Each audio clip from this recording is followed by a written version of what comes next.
All right. I want to thank all of you for joining us here this afternoon. My name is John Cregan, and I'm the investigative lieutenant from the Santa Rosa Police Department. I want to take a few moments today to update our community on the tragic events which occurred last night on Garfield Park Avenue here in the city of Santa Rosa. At approximately 8:04 last night, the Santa Rosa Police Department began receiving multiple 911 calls from area residents in the 400 block of Garfield Park Avenue. Emergency responders arrived on the scene within minutes, and as they parked near the location, they heard at least one gunshot coming from inside a residence at that location. Officers surrounded the location and began attempting to make contact with the occupants of the residence. The Sonoma County SWAT team was in the area after recently deploying on another operation, and they arrived within minutes to assist the Santa Rosa police officers who were on the scene.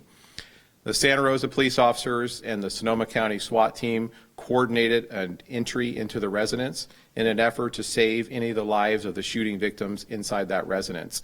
Once the officers arrived on the scene or inside the residence, they located two gunshot victims lying on the floor in the residence. One of the gunshot victims was deceased, and the other had a critical gunshot wound to his head. As the investigation continued, we learned that two additional gunshot victims had fled the residence on foot, and they were located in the area. This has been a complex investigation that investigators have worked throughout the night and throughout this morning to be able to determine exactly what occurred. But at this preliminary point, it appears that 65-year-old Walter Ross arrived on the scene. He was planning a confrontation with his estranged wife, who had been living at the residence with their son and his daughter-in-law. Mr. Ross arrived at the scene armed with two loaded handguns and had several improvised explosive devices in a bag in his possession. Mr. Ross confronted the occupants of the residence and fired multiple rounds, which fatally struck a 43-year-old Santa Rosa resident by the name of Timothy Gillespie, who was there just visiting the family for weekend activities. Mr. Gillespie was killed there at the scene, and Mr. Ross fired additional rounds, striking his son, who lived there in the residence, as well as his 4-year-old grandson. As the officers arrived on the scene, Mr. Ross appears to have has a self-inflicted gunshot wound to his head. He is in critical condition at this point, but is still alive and is at a local hospital undergoing medical treatment. The information that we have right now is that the Sonoma County bomb squad arrived on the scene to process the explosive devices that we located there in the residence. In addition, we located Mr. Ross's vehicle, which was parked in the area, which was also booby-trapped the front door of the vehicle with an additional incendiary device that appeared to be set so if an officer opened the door that this device would explode there in the vehicle. Through the help of the Sonoma County Bomb Squad, we were able to safely dispose of the improvised devices there in the vehicle and in the house.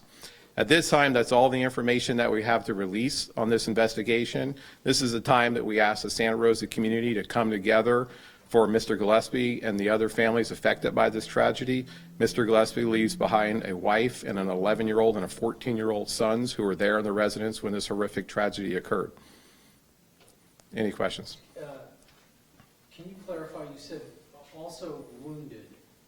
So the shooter's in critical, Mr. Gillespie is dead. And you said also wounded is a son and a 4-year-old grandson. Whose son and 4-year-old? It's Mr. Ross's 41-year-old son and Mr. Ross's 4-year-old grandson were both injured. Mr. Ross's son was shot twice in the leg, and his grandson received a grazing gunshot wound to the side of his head.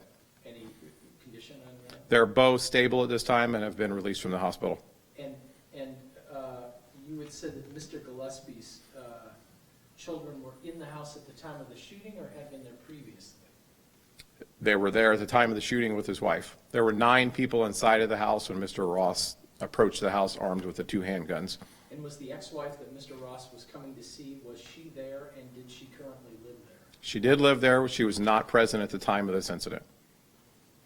And just to make absolutely clear, the estranged wife that Mr. Ross was targeting is the mother of the male half or the female half who lives at that residence? The male half who lives there at the residence. The one who was the 41-year-old who was shot. Correct.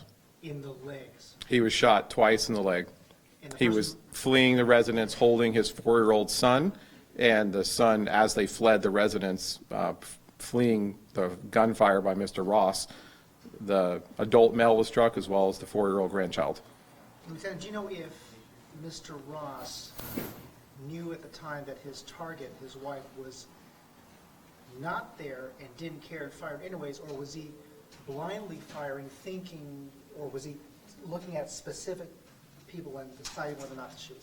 We haven't been able to interview Mr. Ross as of this time, but the preliminary investigation shows that he entered the residence and was blindly firing at the occupants of that residence. We believe that he believed his estranged wife was in the residence and that he was there to ultimately kill her. Was this over custody, over anything? Do you have any background on that? Did he have any restraining orders against him? It wasn't over custody, but they've been estranged for almost 2 years, and their divorce was going to be final this month. There has been some animosity over payments to his ex-wife, alimony payments to his ex-wife, and he's been agitated, and that's been building over the years. But again, this is still early in the investigation. We're still interviewing family members and gathering the true motive for what this crime was. What we do know is that he arrived on the scene armed with 2 handguns.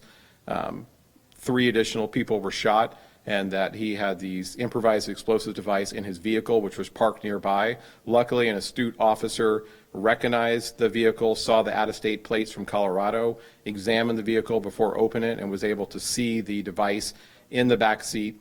It had a tripwire leading to the door, so the bomb experts theorized that if the door had been open, the officer would have been killed there at the scene.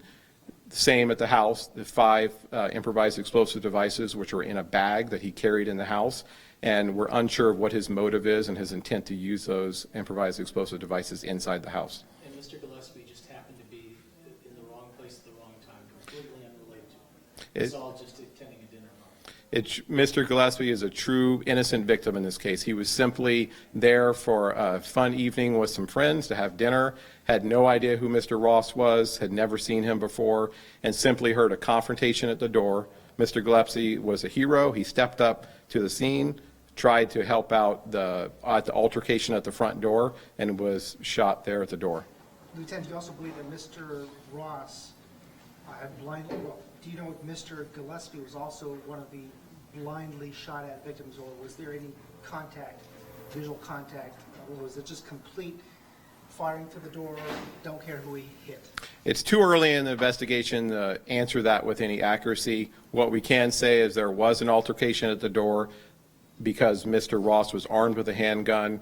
Mr. Gillespie was attempting to shut the door to prevent him from entering the residence, and Mr. Ross began to indiscriminately fire into the house, and Mr. Gillespie was struck multiple times by rounds in the upper body.